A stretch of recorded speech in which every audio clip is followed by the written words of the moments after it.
original form. In politics, tonight we sat down one-on-one with Republican gubernatorial candidate Kevin Nicholson. He said he's vaccinated, but that schools should never require students or staff to get the shots. First off, no mandates, right? We cannot mandate that people immediately have to take a new medical technology. Nicholson also shared his thoughts on elections in Wisconsin. He says he wants ballot drop boxes to be illegal.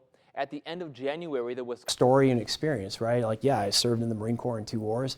I've worked in the private industry since. And yes, I've run a nonprofit that my wife and I volunteer our time to. On K-12 education, Nicholson says being transparent about what's being taught in school and school of choice are ways to attract more teachers and get students back on track. As far as government vaccine mandates, Nicholson says he's vaccinated with 2 doses, but says the COVID vaccine should be up to the individual. The federal government should not be mandating that people have to have vaccines or else they're going to get fired from their jobs. That's absurd. It doesn't help anything.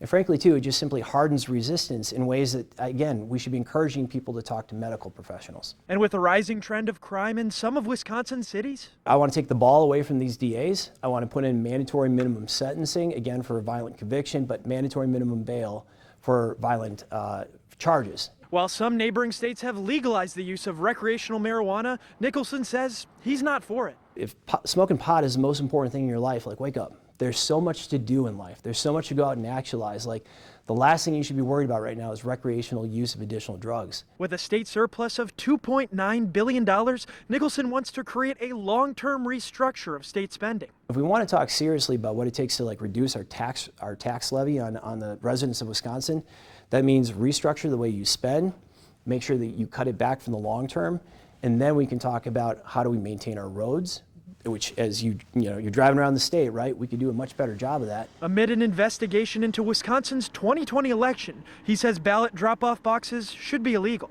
Paid political professionals were sent out to addresses to